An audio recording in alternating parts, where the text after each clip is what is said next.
नमस्कार मित्रों।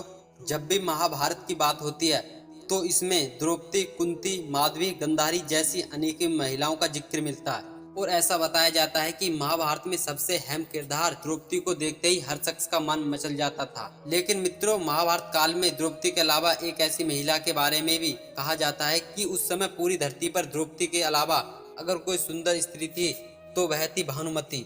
अब मित्रों, आप में से ऐसे बहुत से लोग होंगे जो कि भानुमति के बारे में नहीं जानते होंगे। हम आपको बता दें कि भानुमति कोई और नहीं बल्कि महाभारत के खलनायक कहे जाने वाले हस्तिनापुर के राजकुमार दुर्योधन की पत्नी थी। महाभारत में राजकुमारी भानुमति का जिक्र बहुत ही कम मिलता है। लेकिन मित्रों, क्या आपको पता है कि दुर्योधन का विवाह राजकुमारी भानुमति से कैसा हुआ? अगर आप भी जानना चाहते हैं राजकुमारी भानुमति के बारे में विस्तार से, तो बने रहिए हमारे साथ आज की इस वीडियो में अंत तक। नमस्कार मित्रों, स्वागत है आप सभी का आपका इस नए वीडियो पर एक बार फिर से। तो सबसे पहले जानते हैं राजकुमारी भानुमति के बारे में। आपको बता दें कि राजकुमारी भानुमति कंपोस्ट के राजा चंद्रवर्मा की बेटी थी, जिसकी सुंदरता के सामने स्वर्ग की अप्सराएं भी फीकी पड़ जाती थी। जब भानुमति बड़ी हुई तो उनके पिता चंद्रवर्मा ने उनके विवाह के लिए सूझी और उनके लिए उन्होंने एक स्वयंवर का आयोजन किया।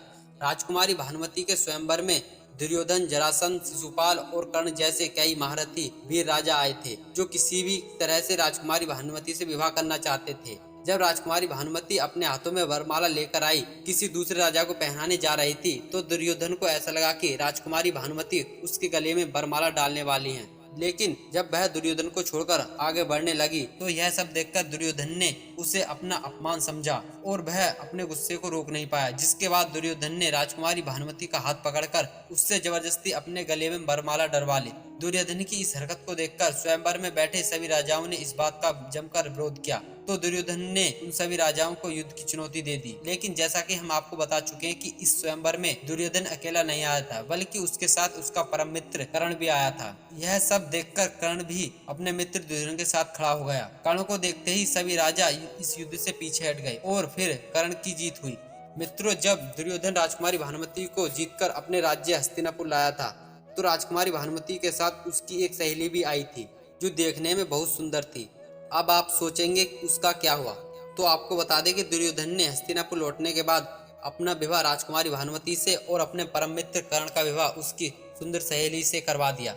मित्रों, दुर्योधन राजकुमारी भानुमति को बिना इजाजत से अपने राज्य हस्तिनापुर लाया था, तो इस बात को लेकर राजकुमारी भानुमति और उसके पिता चंद्रवर्मा का काफी मजाक बनाया गया था, जिस वजह से राजा चंद्रवर्मा और उसकी बेटी भानुमति दोनों ही अपने आप को अपमानित महसूस कर रहे थे।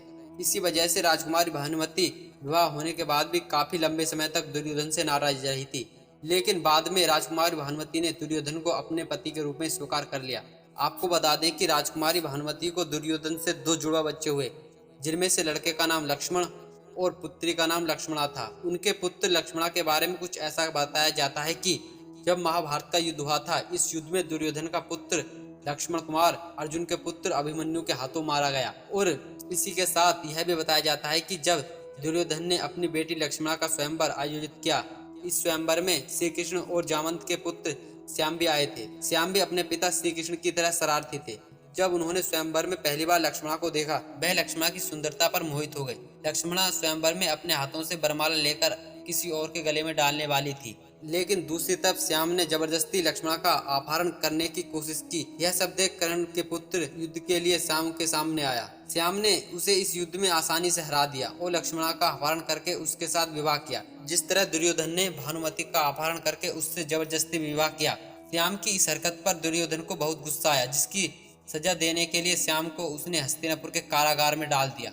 लेकिन जब भगवान श्री कृष्ण के भाई बलराम को इस बात का पता चला, तो वह दुर्योधन से युद्ध करने के लिए उसके महल आए। और दुर्योधन को जैसे ही पता चला कि बलराम मुझसे युद्ध करने के लिए महल आए हैं, तो वह काफी डर गया और उसने श्री कृष्ण के पुत्र श्याम को आजाद कर दिया। जिसके बाद दुर्योधन अपनी पत्नी भानुमति के पास गया, क्योंकि उसे पता था कि भानुमति ही उसे बलराम के गुस्से से बचा सकती है। उसके बाद दुर्योधन ने अपनी पत्नी भानुमति से कहा कि वह बलराम से बातचीत करके उन्हें समझाए। जब दुर्योधन की पत्नी भानुमति बलराम से मिली, तो उन्होंने आपस में बातचीत करके श्री कृष्ण के पुत्र श्याम का विवाह पूरे विधि विधान से लक्ष्मणा के साथ करा दिया। अब समय में थोड़े पीछे चलते हैं, जब दुर्योधन हस्तिनापुर का राजकुमार हुआ करता था। उस समय 5 पांडव इंद्रप्रस्थ पर कुशल पूर्वक अपना शासन कर रहे थे। और सभी पांचों पांडव रिश्ते में दुर्योधन के चचेरे भाई थे। आपको बता दें कि दुर्योधन सभी कौरव भाइयों में सबसे बड़ा था, लेकिन वह पांचों पांडवों को अपना भाई बिल्कुल नहीं समझता था और उनसे हमेशा जलता रहता था। वैसे दोस्तों, आपने महाभारत में सबसे अहम खलनायक शकुनी का नाम जरूर सुना होगा। आपको बता दें कि शकुनी रिश्ते में दुर्योधन का मामा था, जो कि बहुत ही ज्यादा स्वभाव का था। इसी के साथ साथ दुर्योधन भी अपने मामा शकुनी की हर बात मानता था। मामा शकुनी ने दुर्योधन को यह सलाह दी कि वह पांडव पुत्र युधिष्ठिर को अपने साथ जुए खेलने के लिए आमंत्रित करे। दूसरी तरफ युधिष्ठिर ने भी अपने चचेरे भाई दुर्योधन का यह आमंत्रित स्वीकार किया। उस सभा में भरत वंश के राजा धृतराष्ट्र, भीष्म पिता, अर्जुन, आचार्य विदुर जैसे कई महानायक थे। आपको बता दें कि शकुनी मामा ने पांडु पुत्र युधिष्ठिर को जुए में आमंत्रित इसलिए किया क्योंकि उनके पास जुए में खेलने के लिए ऐसे पैसे थे जो कि उसके मरे हुए पिता की हड्डियों से बने हुए थे और वो केवल मामा शकुनी के इशारे पर ही पलट जाते, जिस वजह से मामा शकुनी ने युधिष्ठिर के साथ जुआ खेलने का फैसला किया। शुरू होते ही मामा शकुनी युधिष्ठिर को छल कपट से हराता गया। इस खेल में युधिष्ठिर अपने राज्य को हार गया। हारने के बाद युधिष्ठिर के पास कोई और चारा नहीं बचा, तो उन्होंने खुद को और अपने चारों भाइयों को भी दांव पर लगा दिया। युधिष्ठिर फिर से खुद को और अपने चारों भाइयों को इस जुआ में हार गया। आखिर में जब सब कुछ हारने के बाद युधिष्ठिर के पास कुछ नहीं बचा, तो उन्होंने अपनी पत्नी द्रौपदी को भी जुए में दांव पर लगा दिया। तो और दुर्योधन को इस पल का काफी समय से इंतजार था। इसके बाद मामा शकुनी की मदद से दुर्योधन ने द्रौपदी को जुए में जीत लिया। द्रौपदी को जुए में जीतने के बाद दुर्योधन ने अपने भाई दुशासन को यह आदेश दिया कि वह द्रौपदी के बाल पकड़कर जमीन पर घसीटते हुए सभा में लाकर खड़ा करे। दुर्योधन का आदेश पाते ही उसका भाई दुशासन द्रौपदी के कमरे में गया और उसे सभा में आने के लिए कहा, लेकिन द्रौपदी ने उनसे सभा में आने से मना कर दिया। जिसके बाद दुशासन ने गुस्से में आकर द्रौपदी के बाल पकड़ लिए और भरी सभा में उसे खचेड़ते हुए लाया। उसके बाद दुर्योधन दुशासन को यह आदेश देता है कि वह भरी सभा में द्रौपदी के सारे कपड़े उतार दे। और फिर दुशासन ने जैसे ही द्रौपदी की साड़ी उतारनी शुरू की, तो द्रौपदी ने अपनी मदद के लिए श्री कृष्ण को पुकारा। जिसके बाद भगवान श्री कृष्ण अपनी शक्ति से द्रौपदी की साड़ी बढ़ाते गए और उन्होंने ऐसा तब तक किया जब तक कि दुशासन साड़ी खींचते खींचते थक नहीं गया और आखिर में सभी ने हार मान ली। मित्रों, जैसा आप जानते हैं कि द्रौपदी का यही चीरहरण दुर्योधन की मौत का सबसे बड़ा कारण बना था और दुर्योधन की मौत के बाद ही षष्ठी का धर्म युद्ध यानी महाभारत का अंत हुआ था। आपको बता दें कि महाभारत के 18 दिन दुर्योधन और पांडुपुत्र भीम के बीच एक गदा युद्ध हुआ। इस गदा युद्ध में दुर्योधन भीम के हाथों मारा गया। जब महाभारत का युद्ध समाप्त हुआ तो कुछ समय के बाद सब कुछ पहले जैसे होने लगा, लेकिन दुर्योधन की मौत के बाद उसकी पत्नी भानुमति ने कुछ ऐसा किया जो हमेशा हमेशा के लिए इतिहास बनकर रह गया। दरअसल महाभारत युद्ध समाप्त होने के बाद श्री कृष्ण ने भानुमति को एक नया जीवन शुरुआत करने के लिए काफी समझाया, पर श्री कृष्ण के समझाने पर भानुमति भी इस महाभारत युद्ध की दुश्मनी को भुलाने के लिए राजी हो गई। जिसके बाद भानुमति ने अर्जुन से दोबारा विवाह करने की इच्छा जताई।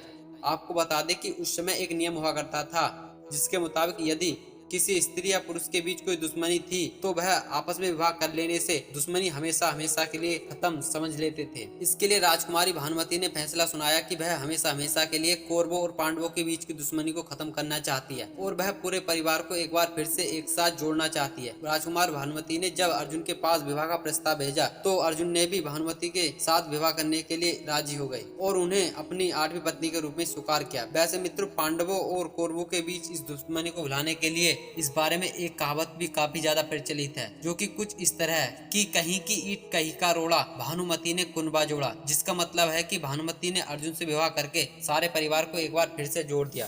तो मित्रों, आज के लिए बस इतना ही। हम उम्मीद करते हैं यह वीडियो आपको पसंद आई होगी। अगर वीडियो पसंद आए तो वीडियो को लाइक करें और हमारे यूट्यूब चैनल को सब्सक्राइब करें। और आपका बहुत बहुत धन्यवाद हमारे वीडियो के अंत तक बने रहने के लिए। मिलते किसी नए प्रसंग में, तब तक के लिए जय श्री कृष्ण, राधे राधे।